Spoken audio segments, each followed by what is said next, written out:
Bueno, egunon, eta mi esker, nigan pentsatu zenutenoi, arduradunei. Mi presentación, que está preparada en castellano, trata un poco de integrar una mirada más internacional y presentar algunos de los debates que actualmente se están dando en la comunidad internacional, especialmente en Naciones Unidas y especialmente en UNESCO, pero no solo, en torno a los sitios de memoria. Por tanto, dentro de los 3 ejes que marcaba el Congreso de Memoria, Legislación e Historiografía, sobre todo voy a abordar las cuestiones de memoria y legislación, no tanto quizá... Opa, ez da nik usten aurrekoa. Listo. Por tanto, y como también andamos un poco mal de tiempo, sí que quería presentar alguna idea de la protección del patrimonio cultural y la gestión de la memoria desde una visión más genérica o una pequeña introducción, plantear el debate actual que existe en el seno de UNESCO y que en general es bastante desconocido incluso entre personas del ámbito de la memoria, o también el que se plantearon hace unos años en la Organización Mundial del Turismo, y mencionar solo brevemente algunas pinceladas del caso español y Euskadi, porque por falta de tiempo es imposible poder abordarlo, ¿no? Una de las cuestiones, cuando abordamos, sobre todo por mi trayectoria profesional, muy a menudo me ha tocado abordar este tema de la protección de los lugares vinculados a la memoria desde la mirada del gestor del patrimonio cultural, que no siempre, efectivamente, son el mismo tipo de profesionales que los que trabajan en temas de memoria. Uno de los problemas que nos solemos encontrar muy a menudo cuando en el ámbito de la protección patrimonial planteamos la necesidad de integrar, incluir esta mirada a los sitios en los que se produjeron, por ejemplo, vulneraciones de derechos humanos, es la cuestión de la terminología y el foco. En general, desde estos espacios de protección patrimonial, no siempre se tiene esa perspectiva que mencionaba Intzane, que también han mencionado los colegas de Navarra, de esa mirada como para el futuro. Se centra demasiado en una comprensión a veces negativa de lo que esos lugares del pasado pueden significar. Así que, en general, se suelen utilizar incluso este tipo de terminologías como memorias negativas que luego ahondaremos más. Por supuesto, también en la literatura sobre la cuestión hay un montón de denominaciones diferentes, de terminologías diferentes que desvirtúan, a veces intencionada y otras veces, por otras circunstancias, el debate, centrándolo como en otras cuestiones como la motivación de por qué la gente puede visitar o no esos sitios, etc. Y todo este ruido de fondo, todo este mar de fondo, muy a menudo impide también a los órganos institucionales que deben luego fomentar una protección patrimonial que realmente hinquen el diente o se metan realmente de una manera concienciada en este punto. En cualquier caso, nuestra lectura es que en los últimos tiempos hemos pasado de una lectura más hacia estos espacios como lugares de vergüenza, y yo creo que, evidentemente, las propuestas del Gobierno vasco, las propuestas del Gobierno foral de Navarra, son una evidencia de ello. Hablar aquí de esto no es lo mismo que hablar en otros lugares del Estado español y ni que hablar en otros países, ¿no? Pero es verdad que, frente a una mirada del lugar que identificaba estos espacios como lugares de vergüenza, en los últimos tiempos cada vez más voces hablan de ellos como patrimonio, por lo que hay un cambio en esa visión patrimonial. No vamos a poder, por tiempos y porque creo que tampoco es el espacio, creo que todas las personas que estamos hoy aquí entendemos por qué los lugares de memoria son necesarios, ¿no? Ese vínculo con el pasado, esa materialidad que tiene un sentido también de futuro, y por qué necesitamos también esas marcas territoriales, como dice Yelin, que lo que hacen es concretar en un espacio físico una realidad que permite también una transmisión intergeneracional, ¿no? Pero es verdad que cuando ubicamos, y esto sería otro debate también largo, pero cuando decidimos, identificamos, tanto como ha hecho el Gobierno vasco, como hace el Gobierno de Navarra y muchas otras instituciones, pero también muchas asociaciones, un lugar de memoria, la transmisión o el significado que hoy y en el futuro se le dará a ese espacio no están asegurados de antemano, ¿no? Y necesariamente, tal como también nos recuerda Yelin, esos significados van a ir variando con el tiempo y pueden efectivamente significar cuestiones muy diferentes. Por tanto, es evidente, pero conviene recordar, para luego entender también el debate que se está produciendo a escala internacional, que estos lugares de memoria, o para algunos lugares de conflicto, son cicatrices que tienen diferentes formas, son expresiones que son en parte de dolor privado, pero que también se van convirtiendo en algunos casos, y cuando son debidamente reconocidas, en lugares comunes de dolor social compartido, de cuestión identitaria y comunitaria. Pero evidentemente, y todas las que estamos hoy aquí sabemos que también la construcción de la memoria es un ejercicio de luchas de poder y de toma de decisiones respecto al futuro, ¿no? También, y este es uno de los puntos que vamos a ver, se defiende mucho desde las instituciones públicas la dificultad de proteger algunos espacios patrimoniales por las dificultades de abordar cuestiones muy recientes en sociedades que todavía emergemos del sufrimiento o la división. En definitiva, una de las cosas que tendríamos que aceptar desde las personas que generamos tanto políticas públicas como legislación en la materia de protección patrimonial es que los lugares de conflicto son muy emotivos y sí, tienen también lo que se dice carga política. También son lugares decididamente locales, pero que tienen unas circunstancias muy universales. No es casualidad que en estos días, con todo el tema de Ucrania, se recuerde, por ejemplo, a Guernica también en ámbitos internacionales. ¿Por qué digo esto? Porque esta va a ser una de las argumentaciones que luego se está utilizando en el debate internacional para no inscribir bienes vinculados a conflictos. Por tanto, bueno, ¿qué es el patrimonio de la memoria? Es un debate que nos llevaría todo un congreso, las diferentes tipologías. Si este debate debe hablar de guerra o debe hablar de paz, por supuesto tiene que ver con elecciones de qué decidimos proteger y guardar. Y otro de los debates también que nos va a generar parte de la explicación de lo que sucede en UNESCO es, al fin y al cabo, pero ¿y de quién es este patrimonio? ¿Ese patrimonio es un patrimonio de las personas víctimas o es un patrimonio de las instituciones? Porque no siempre esos dos agentes tienen las mismas miradas. ¿Es un patrimonio de toda la sociedad? Si una víctima no quiere que ese patrimonio se genere un acto divulgativo en torno a lo que ellas sufrieron, significa que la sociedad se verá privado de ello. Todo este debate existe, ¿no? Y, por supuesto, en el ámbito internacional, desde la mirada del patrimonio cultural, existe lo que se llama el discurso autorizado del patrimonio. Esto es, los y las que nos dedicamos a esto vamos decidiendo qué es el patrimonio, ¿no? Que no siempre converge con lo que quiere la sociedad. Voy a presentar dos estudios, digamos, ahí va, ahí se ve. Para que conozcáis dos de los debates en los que, que he estado quizá un poco más metida. En 2017, a través del Gobierno vasco, así como otros gobiernos, nos llegó a la UPV-HU, donde trabajaba en ese momento, la propuesta que había llegado a su vez de Naciones Unidas, de la Organización Mundial del Turismo, de empezar a generar alguna base para abordar la visita ética, entre comillas, o con una mirada de derechos humanos a los lugares que habían sido objeto de vulneraciones de derechos humanos y que por eso también podían incluso en parte ser conocidos y visitables.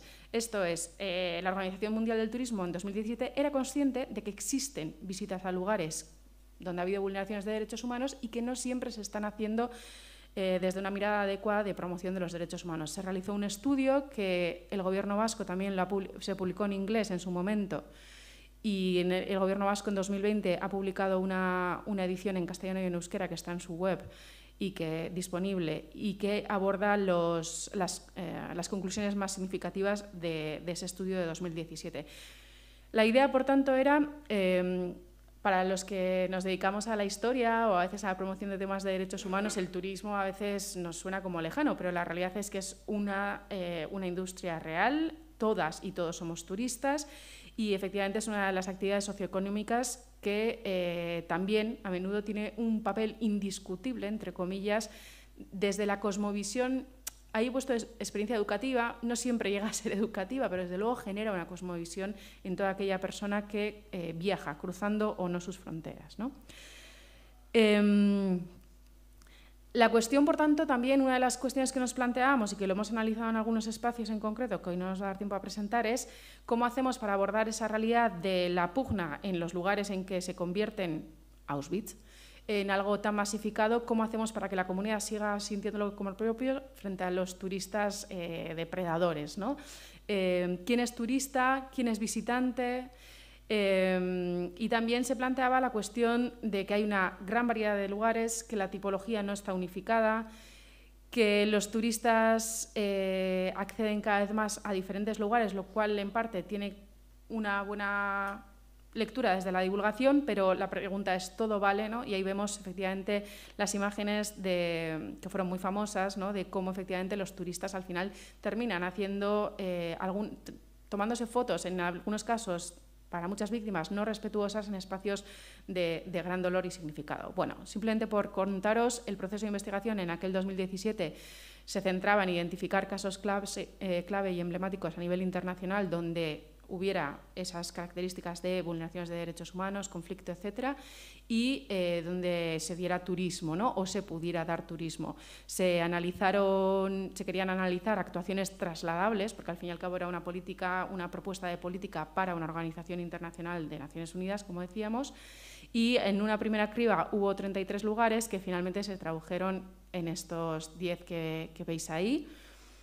Quiero comentaros, ya que estamos hoy aquí, que por nuestra parte se había propuesto que Guernica fuera uno de los lugares y entró entre esos 33 lugares, pero fue desechado, entre otros motivos, argumentando desde la comunidad internacional, por no entrar en más historias, que no cumplía con uno de los criterios, que era que no podía tener vínculos recientes o vínculos con el presente, porque todavía, en muchos aspectos, mucha gente, efectivamente, en ese ámbito internacional mezclaba o consideraba que podía ser un riesgo considerar Guernica por las implicaciones de otro tipo de violencias más recientes que hemos conocido. Bueno, en cualquier caso, esos son los lugares que veis ahí marcados, donde hicimos estudios documentales, entrevistas o visitas, y siempre fue un estudio, no fue un estudio académico en ese sentido, aunque por supuesto tiene rigor, sino que siempre estaba pensado para una organización internacional que recomendara luego a sus Estados miembros qué hacer con estos lugares y cómo promover o manejar el turismo en estos lugares, ¿vale? Identificando buenas prácticas. Porque os hagáis una idea,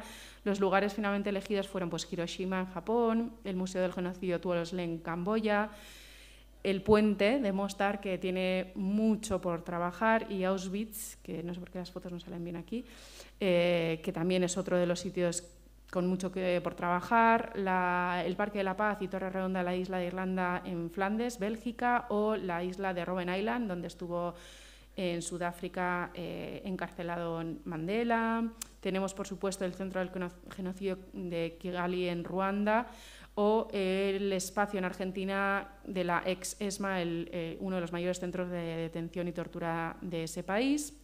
Y luego en los Estados Árabes no se consiguieron tantos ejemplos. Al final se optó por el centro conmemorativo del Alamein, Egipto, que en realidad es, digamos, un cementerio de soldados ingleses, y el fuerte de Aqaba en Jordania. Con todo eso se identificaron diferentes controversias y retos, que hoy no podemos profundizar en ello, pero como decía, el informe está en euskera y castellano, además del original en inglés, que en muchos lugares de esos 10 que identificábamos entre los retos, los que más salían eran los retos asociados a la mercantilización, ¿no? Cómo esos recuerdos se convierten a veces en un producto de consumo, que los trivializan o que se explotan incluso sin tener en cuenta a la comunidad local. Esos recuerdos, por tanto, tan vivenciales, significativos y necesarios para las víctimas, a menudo no son considerados con las necesidades que ello implica por parte de la industria del turismo, etc. Muy a menudo también nos encontrábamos con un riesgo evidente de glorificación de la guerra, a veces queriendo promover una idea de memoria sin querer. Estamos dando mucha más información sobre técnicas bélicas que sobre otro tipo de ideas. Por supuesto, había riesgos, y se evidencia, este es uno de los debates que ahora sale en UNESCO, de que se hagan historias parciales, ideologizadas, que no sean desde un enfoque en derechos. Existen también algunos lugares que por el propio desarrollo turístico han conocido un riesgo desmedido y han sido, digamos, víctimas, entre comillas, de su propio éxito, con un deterioro ambiental, situaciones también incómodas para la población local, y por supuesto los ejemplos clave en esto suelen ser los ejemplos de lugares que han sido inscritos por la UNESCO como Patrimonio Mundial, sobre los que hablaremos ahora. En Robben Island, por ejemplo, nos encontrábamos también situaciones, ¿no?, incluso con la trivialización de los souvenirs, ¿no? O sea, que le vendo a un turista que viene a estos espacios, Auschwitz. En el puente de Mostar hay una narrativa internacional de lo que es el puente, en el que incluso la mayoría de turistas que van asumen que el puente dividía a las dos comunidades, cuando no era así, y bueno, otro tipo de circunstancias, ¿no? En Aqaba, todo el turismo lo llevan grandes empresas internacionales que no dejan ningún beneficio en la comunidad local. Y otra de las controversias y retos que daría para mucho, pero que es clave, es el tema de la condición de víctima, planteada en la gran mayoría de los lugares que hemos analizado.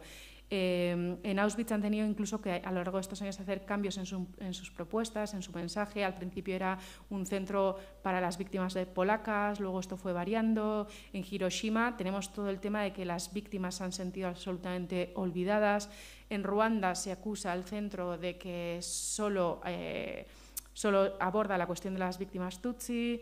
Y bueno, en el Alamein, en ese sitio de Egipto que decíamos que es un cementerio, pues solo se mencionan las víctimas de un Estado frente a pues, el olvido de 8.000 beduinos víctimas de minas, personas mutiladas, etcétera, ¿no? Estas controversias y retos, por tanto, aparecen también, por supuesto, siempre las necesidades de mayor financiación. A su vez, identificábamos actuaciones trasladables, que hoy no vamos a poder abordarlas, pero bueno, que sepáis que están ahí, y también generábamos una idea final de compromisos éticos. La cuestión de la participación de las víctimas y la comunidad aparecía a menudo. Esta es una imagen de nietos recuperados que habían nacido en la ex-ESMA, en Argentina, y bueno, las necesidades de que su participación no sea de cartel al final, sino que sean en todas las fases también en la toma de decisiones. Y por ir centrando en lo que también hoy queríamos abordar, plantear otro debate, un debate actual que vamos a decir que, no sé si la palabra es la adecuada, pero bueno, sobresale en 2018, pero que todavía está vigente y que creo que todavía seguirá vigente. ¿Qué es lo que está pasando? Tenemos la lista de Patrimonio Mundial de la UNESCO, famosa, casi 1.200 lugares hoy en día inscritos. Una convención internacional ratificada, es universal porque está ratificada por 192 estados, lo cual significa casi la totalidad de los estados. Y en estos momentos el Comité de Patrimonio Mundial, que es el órgano máximo de toma de decisiones de esta convención, que representa a UNESCO, está debatiendo desde 2018, bueno, con el parón de la COVID, pero bueno, debatiendo en cada año que hay comité si inscribe o no lugares que estén vinculados a pasados traumáticos, le llaman algunos, memorias negativas le llaman otros, etc. Este debate está actualmente sucediendo. La convención, desde que nace en 1972 hasta hoy en día, evidentemente ha evolucionado, que esto es una de las cosas que en defensa de los que quieren inscribir estos bienes lo están defendiendo. No es una convención estanca, pero evidentemente, como toda legislación internacional, evoluciona de un modo lento, ¿no? El debate es significativo porque muestra las aristas políticas y jurídicas que plantean estos bienes, además de todas las cuestiones identitarias, ¿no? Este debate, como decíamos, se visibiliza más, porque no es que no existiera, pero bueno, ahí se visibiliza cuando en 2017, si no me equivoco, Bélgica y Francia mandan su candidatura de lugares funerarios y cementerios y lugares memoriales vinculados a la primera, ahí está mal, es First World War, la Primera Guerra Mundial.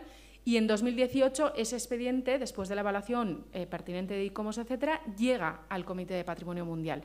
En ese comité, por tanto, es cuando se evidencia que hay una división significativa, no en el sentido de que haya dos bandos, sino de que genera distorsiones y divisiones el hecho de inscribir o no. Estas divisiones son tanto técnicas. ICOMOS, que es el organismo consultivo de UNESCO para evaluar los bienes culturales, consideró que no tenía herramientas suficientes para decidir si estos bienes debían ser inscritos o no en esta lista de Patrimonio Mundial, lo cual genera, desde mi punto de vista, un vacío llamativo al menos. Y a su vez, los estados tampoco se pusieron de acuerdo y, de hecho, si a alguien le interesa, es interesante ver los debates online, están online, los debates que hubo en ese Comité de Patrimonio Mundial en 2018 en torno a este bien. El debate llegó a tal punto que no se decidió nada, lo cual rara vez, no voy a decir nunca, pero habrá sucedido con los dedos contados de una mano, rara vez sucede que el comité no llegue a tomar una decisión sobre un bien y, digamos, se dejó como congelado. Y se decidió crear algo que es muy típico en Naciones Unidas, un grupo de trabajo con especialistas para que abordaran la cuestión. Este grupo estuvo trabajando entre 2018 y 2021 aproximadamente, cuando presentó sus conclusiones y se esperaba, por tanto, también que el comité tomara una decisión sobre este bien, pero no ha sido así.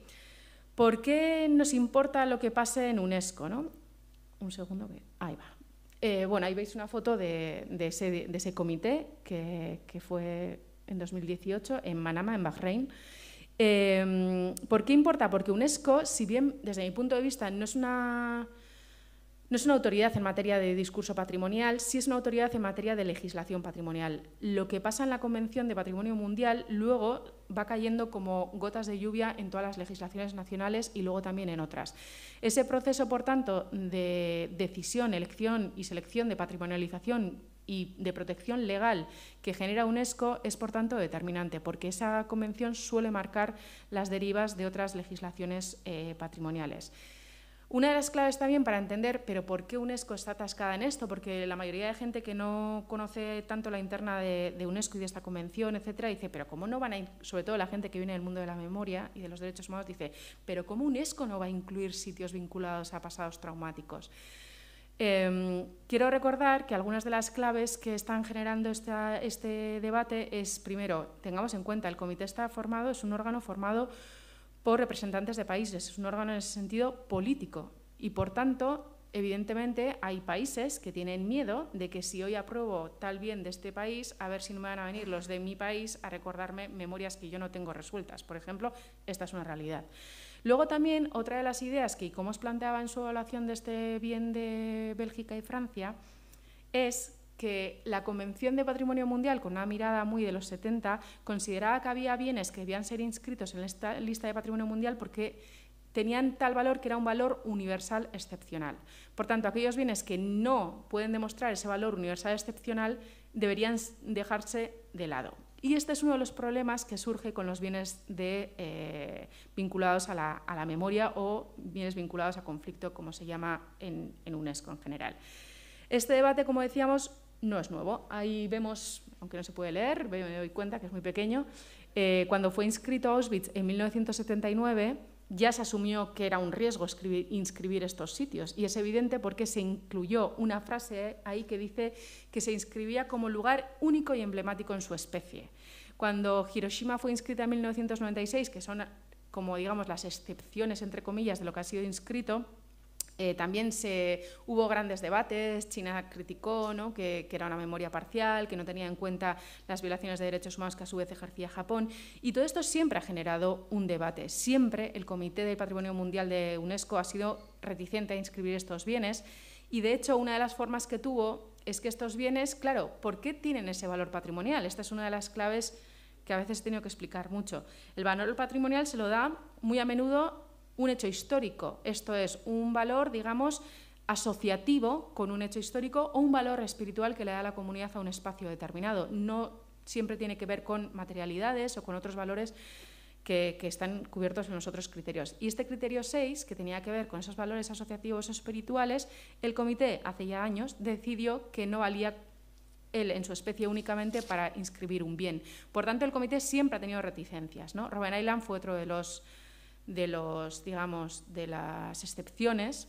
Y en 2018, por tanto, cuando se presentó este bien de Bélgica y Francia, que no es único, o sea, hay otros también presentados, pero bueno, este es el que tenemos, el informe público, pues se alegaban cosas como lo que hablábamos antes también de Guernica, que se alega de que estos cementerios, estos bienes, no cuentan con suficiente distancia temporal como para ser valorados desde una mirada patrimonial, que no siempre se puede demostrar su valor universal excepcional, porque en ese análisis comparativo con otros países, con otros bienes, veríamos que hay otros similares, ¿no? Entonces, ese es uno de los argumentos. Y luego, y esta es una de las cosas que quería mencionar, las medidas de protección no son patrimoniales. Y esto también se veía en las anteriores presentaciones. ¿Qué quiero decir con esto? Bueno, en los últimos años me estoy dedicando a trabajar la investigación de la comparativa entre políticas de memoria y políticas culturales, ¿no?, y especialmente en el ámbito patrimonial. Y efectivamente hay un tema, y es que los lugares de memoria son protegidos, sí, por diferentes leyes, pero en general son leyes vinculadas a pues eso, direcciones de derechos humanos, de memoria, etc. Pero en cambio, muy pocas veces hablamos con nuestros colegas del Ministerio de Cultura, del Departamento de Cultura, que se ocupan de la protección patrimonial. Y entonces, ¿qué pasa? Que esta lista de UNESCO de Patrimonio Mundial se focaliza en bienes patrimoniales. Entonces, piden los más altos niveles de protección que haya en un país en materia patrimonial. Por ejemplo, en España sería BIC. Y claro, la mayoría de nuestros lugares de memoria no tienen esas protecciones. Y en este caso de 2018, de Bélgica y Francia, sucede esto. Es un sitio en serie en el sentido de que querían inscribir muchos cementerios, muchos lugares de memoria juntos, y claro, algunos de ellos sí podían tener la máxima protección patrimonial, pero muchos otros no. Y esta es una realidad que no digo que la tengamos que solucionar, pero que tenemos que ser conscientes de que existen. Van por diferentes derroteros las leyes de protección del patrimonio cultural y a veces las leyes de protección de nuestros lugares de memoria. Y Comos decía tajantemente frases en su informe como que este bien planteaba problemas fundamentales con respecto al propósito y el alcance de la Convención. Así que en esas están, y esto es real. El grupo ha estado reuniéndose durante estos 3 años y en 2021, para hacer la historia corta, cuando presentó ante el comité su conclusión de qué debía hacerse, la conclusión fue que los sitios de... Ellos no los llaman de memoria. Los sitios vinculados a conflictos traumáticos, los sitios vinculados a memorias negativas, etcétera, no debían ser inscritos en la lista de Patrimonio Mundial. Esa fue la recomendación de este grupo y en ese ínterin, por supuesto, otros países han ido presentando sus propuestas. Por ejemplo, ahí veis otra vez la ESMA en Argentina, que ha presentado su propuesta al Comité de Patrimonio Mundial para inscribir este bien. Hay otro bien también de Ruanda propuesto para inscripción y, por tanto, en el Comité de 2021 volvió a haber cierto debate.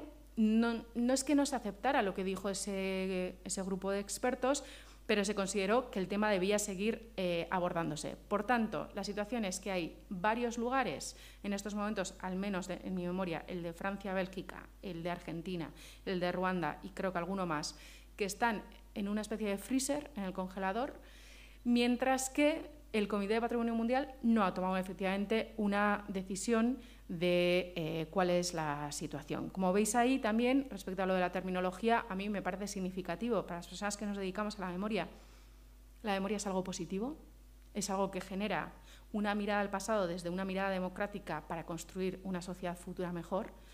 Y en cambio, bueno, quiero manifestar pues, que a mí, por ejemplo, unas cosas que me choca es que en UNESCO, ¿no? O sea, ya veis ahí que el título de la declaración era reflexión sobre los sitios asociados con memorias de conflictos recientes o otras memorias negativas y divisorias. Ese era el título, ¿no? Entonces, eso evidencia la lectura que hay en este órgano. Bueno, no vamos a poder entrar en ello y quería ir concluyendo, pero si alguien tiene interés, hay este artículo también publicado, Sitios vinculados a conflictos como categoría patrimonial, que está online de manera gratuita, y comentar que, por supuesto, hay otros organismos internacionales que también han abordado esto. En el programa UNESCO, por ejemplo, Memory of the World, Memoria del Mundo, la propia UNESCO inscribe documentos, patrimonio documental vinculado a cuestiones de derechos humanos, de un modo bastante menos conflictivo que en lo que estábamos hablando de la Convención de Patrimonio Mundial. Por su parte, el Consejo de Derechos Humanos de Naciones Unidas, a través de la Relatora Especial de Derechos Culturales, analizó en 2013, tiene un informe muy bueno online sobre procesos de memorialización desde una lectura de derechos humanos, y también a nivel institucional se ha creado diferentes labels de patrimonio cultural, como el European Heritage Label, que sí que integra algunas cuestiones vinculadas a derechos humanos y conflictos. Por ir terminando, simplemente en nuestro entorno, ¿qué sucede? Lo que hablábamos antes, ¿no? Tenemos una ley de patrimonio histórico español de 1985 que, si bien no contempla lugares de memoria como una categoría, etcétera, tampoco lo dificulta, pero es verdad que el hecho de no visibilizarlos o no darles una impronta específica a veces genera la imposibilidad de inscribir estos bienes o de que se les atienda quizá debidamente en esa legislación cultural, ¿no? Que yo haya encontrado, yo he visto 2 BIC, BIC es la categoría más alta de protección en materia de patrimonio cultural en España, que están vinculados a cuestiones de la guerra civil en este caso, ¿no? En el proyecto de ley, que ya ha hablado Aintzane Ezenarro sobre él, yo valoro muy positivamente que se incluyen los lugares de memoria. Esto ya nos identifica, no he abordado en esta presentación la cuestión de Navarra, Esto ya identifica efectivamente un interés y en el artículo 23, que es uno de los que analizábamos en la comparecencia que hicimos en el Parlamento el pasado 8 de noviembre, valorábamos la inclusión, ¿no? Y también valorábamos que nos parecía inteligente o interesante desde un punto de vista también patrimonial y desde su protección legislativa el tema de no entrar en categorizaciones que nos iban a llevar a encerrarnos. Y lo que sí que comentábamos es que faltaba quizá esta otra mirada que decíamos, ¿no? Así como en otros artículos de la ley sí se menciona una coordinación específica con el Departamento de Cultura, pues considerábamos que también en las cuestiones de protección de los lugares de memoria debería hacerse también un hincapié en vincularlo con esas legislaciones en materia de patrimonio cultural y mejorar la coordinación. Por tanto, bueno, nuestra sensación es que necesitamos todavía trabajar mucho más en la figura de lugares de memoria que el Gobierno de Euskadi y el Gobierno de Navarra sí han propuesto, pero muchas otras legislaciones no han propuesto. Y invitaríamos especialmente a esta idea de que no todo se va a solucionar de un día para otro, pero necesitamos una mejor coordinación con los ministerios de Cultura, con los departamentos responsables del patrimonio cultural. La actual norma no impide la inclusión de bienes de lugares de memoria, pero tampoco necesariamente la facilita siempre. Y los debates internacionales van a evidenciar el debate que existe, las necesidades que tenemos de prestar atención en esto, pero ojo, yo también recomiendo darle seguimiento porque lo que se decida en la Convención de Patrimonio Mundial necesariamente va a impactar en nuestras legislaciones de patrimonio cultural. Si UNESCO finalmente decide que los lugares de memoria no van a ser incluidos en esa lista de patrimonio mundial y no genera, por ejemplo, una alternativa, que era una de mis propuestas en su día, a ese listado, eso puede impactar efectivamente en los responsables, por ejemplo, del Ministerio de Cultura del Estado español. Por tanto, necesitamos trabajar sobre estos sitios, tanto en lo jurídico, tener un trabajo más de puente a veces entre las políticas de memoria y las políticas culturales, entendiendo que cada una tiene que tener sus especificidades y su libertad, pero que en algunos puntos se tocan y necesitarían tocarse más. También trabajar más sobre el objetivo, por qué y para qué estamos protegiendo estos espacios, que esto está más vinculado también a lo que decíamos del turismo y lugares de memoria. Están existiendo ya visitas a estos lugares, utilicémoslas en el buen sentido y también vinculado a eso en el cómo presentamos estas narrativas y cómo garantizamos el rol de las personas víctimas en estos espacios. Y hasta aquí mi presentación de hoy. Mila esker.